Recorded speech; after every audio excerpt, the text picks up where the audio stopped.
Mathieu, ça va? Ça va très bien et toi? Ça va, merci. Dis-moi, une amie me disait qu'il y avait de l'argent dans certains emballages alimentaires. T'étais au courant? Mais oui, ce n'est pas de l'argent normal, il s'agit de nanoparticules. Elles sont de plus en plus utilisées aujourd'hui et ont des propriétés très intéressantes. Ah mais oui, les nanoparticules, ça je connais. Il s'agit d'objets dont les trois dimensions sont comprises entre 1 et 100 nanomètres, ce qui est 50 000 fois plus petit que l'épaisseur d'un cheveu.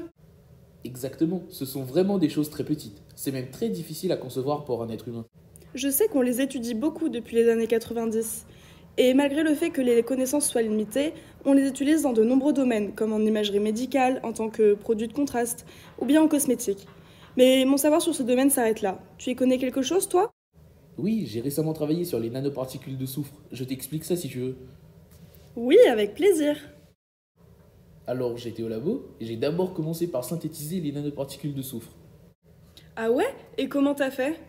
J'ai mélangé du thiosulfate de sodium avec de l'acide chlorhydrique et lorsque ça a réagi, ça a donné les nanoparticules de soufre. Ok, trop bien. Et c'est quoi la réaction exacte? C'est celle-là.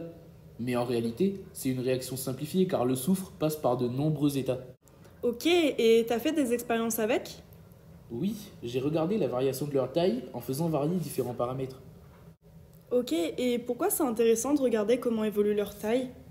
Très bonne question. C'est hyper important de contrôler leur taille car celle-ci peut changer beaucoup de propriétés par la suite. Par exemple, en fonction de leur taille, elles se distribueront différemment dans nos organismes. Les propriétés magnétiques peuvent elles aussi changer. Ok, je comprends mieux. Et c'était quoi tes expériences du coup? Pour commencer, j'ai fait un suivi par DLS qui m'a permis d'établir une relation empirique entre le diamètre des nanoparticules et le temps de réaction dans des conditions expérimentales précises. Cette courbe peut être approchée par une fonction puissance du temps. Ah oui, en effet, on voit que ça fonctionne plutôt bien. Le diamètre de tes nanoparticules augmente avec le temps, c'est ça?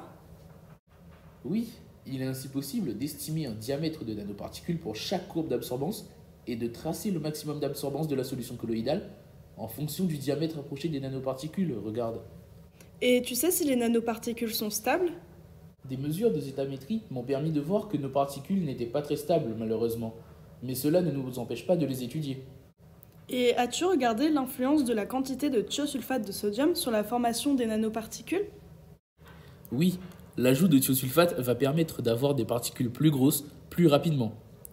D'ailleurs, j'ai observé un truc curieux. Lorsque je mettais une source de lumière blanche devant mon bécher avec les nanoparticules de soufre, il se passait quelque chose d'étrange avec la lumière. Saurais-tu pourquoi? Ah, ça je peux t'expliquer. La taille des objets joue un rôle important dans certains phénomènes optiques, notamment les diffusions de Rayleigh et de Mie. Ok. Mais c'est quoi ces phénomènes en question?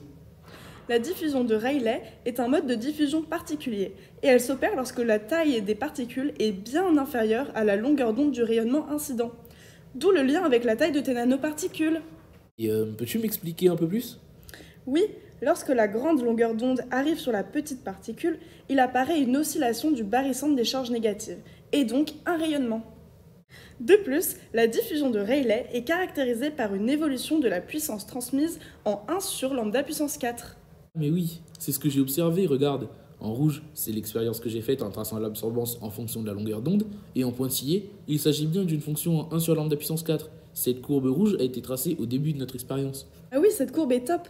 On voit que les courbes correspondent parfaitement lorsque l'on se rapproche des grandes longueurs d'onde, ce qui est cohérent avec ce que je viens de t'expliquer. Donc tu me dis que c'est ce phénomène-là que j'ai observé lorsque je mettais une lumière blanche sur mon bécher. Oui, c'est parce que la lumière est diffusée par les nanoparticules. On observe donc en sortie de la solution une lumière orange, tandis que le bleu s'est diffusé sur le côté.